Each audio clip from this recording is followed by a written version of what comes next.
આકાશવાણી સમાચાર જાનુ પરમાર વાંચે છે. સૌપ્રથમ મુખ્ય સમાચાર. પ્રધાનમંત્રી નરેન્દ્ર મોદી વિકસિત ભારત સંકલ્પ યાત્રાના લાભાર્થીઓ સાથે વીડિયો કોન્ફરન્સિંગ માધ્યમથી આજે સંવાદ કરશે. પ્રધાનમંત્રી નરેન્દ્ર મોદીએ ધાર્મિક નેતાઓ અને સામાજિક સંસ્થાઓને ડ્રગ્સ વિરુદ્ધ જન આંદોલન શરૂ કરવાની અપીલ કરી છે. ડીપ ફેક પર વધતી જતી ચિંતાઓ વચ્ચે સરકારે માહિતી ટેકનોલોજીના નિયમોનું પાલન કરવા સોશિયલ મીડિયા પ્લેટફોર્મ માટે માર્ગદર્શિકા બહાર પાડી છે. સંરક્ષણ મંત્રી રાજનાથસિંહ જમ્મુ અને કાશ્મીરમાં સુરક્ષાની સ્થિતિની સમીક્ષા કરવા માટે આજે જમ્મુની એક દિવસીય મુલાકાત લેશે. ભારત અને રશિયાએ પરમાણુ ઉર્જા, દવાઓ, ફાર્માસ્યુટિકલ્સ પદાર્થો તેમજ તબીબી ઉપકરણોના ક્ષેત્રે સમજૂતી કરાર પર હસ્તાક્ષર કર્યા છે. અને સેન્ચુરીનમાં દક્ષિણ આફ્રિકા સામેની ફ્રીડમ ટ્રોફીની પ્રથમ ક્રિકેટ ટેસ્ટ મેચના પ્રથમ દિવસે ભારતે 8 વિકેટે 208 રન બનાવ્યા છે. સમાચાર વિગતવાર.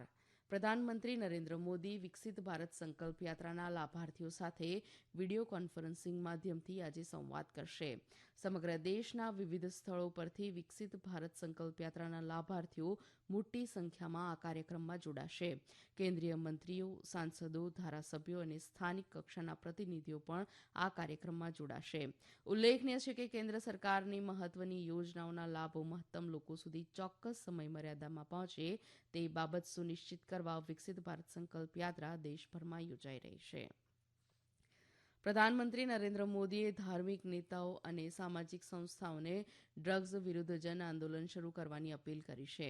નવી દિલ્હીમાં વીર બાલ દિવસ સમારોહમાં શ્રી મોદીએ કહ્યું હતું કે ડ્રગ્સના જોખમોનો સામનો કરવા માટે રાષ્ટ્ર અને સમાજે સાથે આવવું પડશે.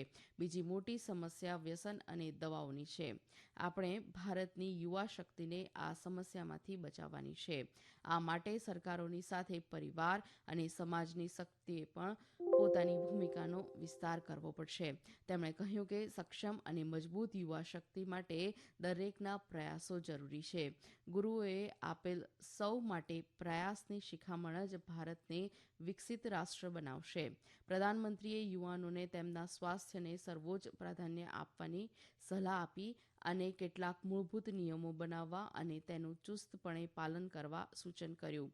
ભારતના યુવાનોએ પોતાના માટે કેટલાક નિયમો બનાવવા પડશે, જેમ કે તમે એક દિવસમાં, એક અઠવાડિયામાં કેટલી શારીરિક કસરત કરો છો, તમે સુપરફૂડ્સ, બાજરી, શ્રી અન્ન વિશે જાણો છો, તમે ડિજિટલ ડિટોક્સ પર કેટલું ધ્યાન આપો છો.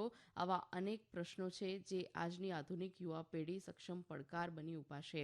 પ્રધાનમંત્રીએ કહ્યું કે આજે સમગ્ર વિશ્વ ભારતને તકોની ભૂમિ તરીકે સ્વીકારી રહ્યું છે. તેમણે કહ્યું કે અર્થવ્યવસ્થા, વિજ્ઞાન, સંશોધન, રમતગમત અને રાજદ્વારી ક્ષેત્રની વૈશ્વિક સમસ્યાઓને ઉકેલવામાં ભારત મહત્વની ભૂમિકા ભજવી રહ્યું છે.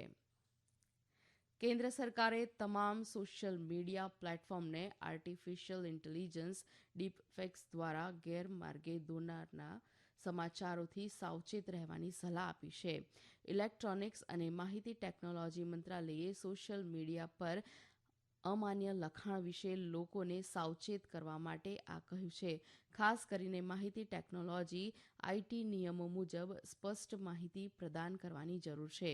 ઇલેક્ટ્રોનિક્સ અને ઇન્ફોર્મેશન ટેકનોલોજી રાજ્યમંત્રી રાજીવ ચંદ્રશેખર અને મીડિયા સંસ્થાઓ વચ્ચે ડિજિટલ ઇન્ડિયા સંવાદ દરમિયાન આયોજિત ચર્ચા બાદ આ માર્ગદર્શિકા આવી છે.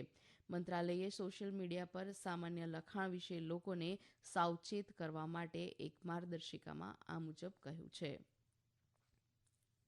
સંરક્ષણ મંત્રી રાજનાથસિંહ જમ્મુ અને કાશ્મીરમાં સુરક્ષાની સ્થિતિની સમીક્ષા કરવા માટે આજે જમ્મુની એક દિવસીય મુલાકાત લેશે. તેઓ રાજૌરી અને પૂંચના સરહદી જિલ્લાઓનો આતંકી હુમલાનો તાગ મેળવશે. શ્રી રાજનાથસિંહ રાજભવન જમ્મુ ખાતે એક ઉચ્ચસ્તરીય બેઠકની અધ્યક્ષતા કરશે અને પરિસ્થિતિના સ્થળ પર મૂલ્યાંકન માટે જોડિયા સરહદી જિલ્લાઓની પણ મુલાકાત લેશે. સંરક્ષણ મંત્રીની મુલાકાત લશ્કરી વડા જનરલ મનોજ પાંડેના પૂંચના પ્રવાસ પછી, જેમાં ડેરા કી ગલી ખાતે આતંકવાદી હુમલાના સ્થળોનો સમાવેશ થાય છે, જેમાં 4 બહાદુર જવાનોએ જીવ ગુમાવ્યો હતો અને અન્ય 2 ઘાયલ થયા હતા. સંરક્ષણ સૂત્રોના જણાવ્યા અનુસાર શ્રી રાજનાથસિંહ સૌપ્રથમ નાગરોટા ખાતે 16 કોર્પ્સ હેડક્વાર્ટર્સમાં ટોચના આર્મી કમાન્ડરો સાથે વિશેષ રીતે બેઠક કરશે. સંરક્ષણ મંત્રી રાજૌરી અને પૂંચના સરહદી જિલ્લાઓની પણ મુલાકાત લેશે અને ત્યાંના સૈન્ય અધિકારીઓ અને નાગરિકો સાથે મુલાકાત કરી પ્રવર્તમાન પરિસ્થિતિની પ્રથમ માહિતી મેળવશે. તેઓ પૂંચમાં નાગરિકોને સંબોધિત કરે તેવી શક્યતા છે. તેઓ સાંજે નવી દિલ્હી પરત ફરશે. આ સમાચાર આપ આકાશવાણી પરથી સાંભળી રહ્યા છો. ભારત અને રશિયાએ પરમાણુ ઉર્જા, દવાઓ, ફાર્માસ્યુટિકલ્સ પદાર્થો તેમજ તબીબી ઉપકરણોના ક્ષેત્રે સમજૂતી કરાર પર હસ્તાક્ષર કર્યા છે. મોસ્કોમાં વિદેશ મંત્રી ડોક્ટર એસ જયશંકરે ગઈકાલે રશિયાના નાયબ પ્રધાનમંત્રી અને ઉદ્યોગ અને વેપાર મંત્રી ડેનિસ માન્તુરોવ સાથે ભારત રશિયા દ્વિપક્ષીય આર્થિક સહકાર પર વ્યાપક અને ફળદાયી બેઠક યોજી હતી. તેઓએ વેપાર, નાણાં જોડાણ, ઉર્જા, નાગરિક ઉડ્ડયન અને પરમાણુ ક્ષેત્રમાં નોંધપાત્ર પ્રગતિની નોંધ લીધી હતી. મંત્રીઓએ વિવિધ પરિણામોના દ્વિપક્ષીય સહયોગને વધુ સંતુલિત અને ટકાઉ બનાવવા પર ચર્ચા કરી. ભારત અને રશિયા જમીન અને દરિયાઈ કોરિડોર પર સંયુક્ત રીતે કાર્યક્રમનું આયોજન કરશે. બંને મંત્રીઓએ પરમાણુ ઉર્જા, દવાઓ અને તબીબી ઉપકરણોના ક્ષેત્રમાં સમજૂતી કરારો પર હસ્તાક્ષર કર્યા હતા. ડોક્ટર જયશંકરે માન્તુરોવ સાથે રશિયન ઉદ્યોગ અને વેપાર પ્રદર્શનની મુલાકાત લીધી. વિદેશ મંત્રીએ કહ્યું કે આ રશિયાની સમકાલીન ક્ષમતાઓનું રસપ્રદ પ્રદર્શન છે. તેમણે કહ્યું કે બંને દેશો વધુ સહયોગ માટે પ્રતિબદ્ધ છે. ડોક્ટર જયશંકરે મોસ્કોમાં ભારતીય સમુદાય સાથે પણ વાતચીત કરી.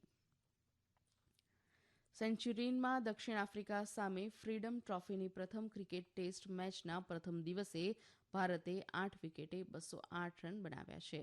દક્ષિણ આફ્રિકાના કેપ્ટન બુમાએ ટોસ જીતીને બોલિંગ પસંદ કરી હતી. ભારતના વિકેટકીપર બેટ્સમેન રાહુલે 70 રન નોંધાવ્યા, જ્યારે કોહલીએ 38, અય્યરે 31 તેમજ શાર્દુલ ઠાકુરે 24 રન બનાવ્યા હતા.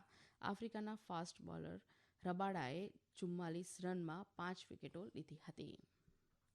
પ્રધાનમંત્રી નરેન્દ્ર મોદીએ ગઈકાલે ક્રાઉન પ્રિન્સ અને સાઉથ અરેબિયાના પ્રધાનમંત્રી મોહમ્મદ બિન સલમાન બિન અબ્દુલ અઝીઝના અલ સાઉદ સાથે ભારત અને સાઉદી અરેબિયા વચ્ચે વ્યૂહાત્મક ભાગીદારીના ભાવિ પર ટેલિફોનિક વાતચીત કરી હતી. બંને નેતાઓએ પશ્ચિમ એશિયાની સ્થિતિ પર મંતવ્યોનું આદાનપ્રદાન કર્યું અને આતંકવાદ, હિંસા અને નાગરિકોના જાનહાનિ અંગે ચિંતા વ્યક્ત કરી.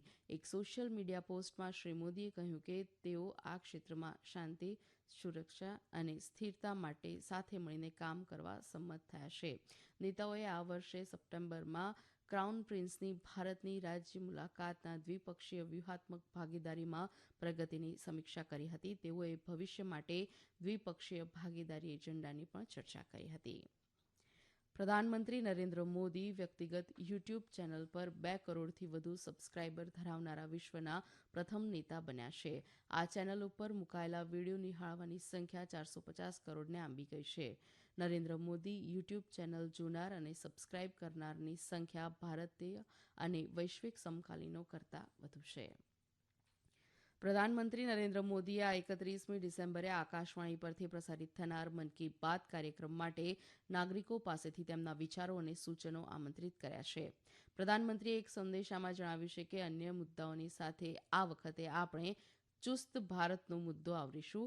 આ મુદ્દાને યુવાનો ખાસ ચાહે છે. પ્રધાનમંત્રીએ આ ઝુંબેશના અનન્ય પાસાઓનો ઊંડો અભ્યાસ કરવા તથા લોકો તંદુરસ્ત રહેવા માટે કેવો વ્યાયામ કરે છે અને કેવો પોષણક્ષમ આહાર લે છે તે વિશે જણાવવા પણ કહ્યું છે. તેમણે લોકોને તેમના અભિપ્રાયો નમો એપ પર જણાવવા અનુરોધ કર્યો હતો. આ ઉપરાંત માયજીઓવી ઓપન ફોરમ અથવા ટોલ ફ્રી નંબર 1800-117800 પર હિન્દી અને અંગ્રેજીમાં તેમના વિચારો રેકોર્ડ કરાવવા કહ્યું છે. મુખ્ય સમાચાર ફરી એકવાર. પ્રધાનમંત્રી નરેન્દ્ર મોદી વિકસિત ભારત સંકલ્પ યાત્રાના લાભાર્થીઓ સાથે વિડીયો કોન્ફરન્સિંગ માધ્યમથી આજે સંવાદ કરશે. પ્રધાનમંત્રી નરેન્દ્ર મોદીએ ધાર્મિક નેતાઓ અને સામાજિક સંસ્થાઓને ડ્રગ્સ વિરુદ્ધ જન આંદોલન શરૂ કરવાની અપીલ કરી છે. આકાશવાણી પરથી સમાચાર પૂરા થયા.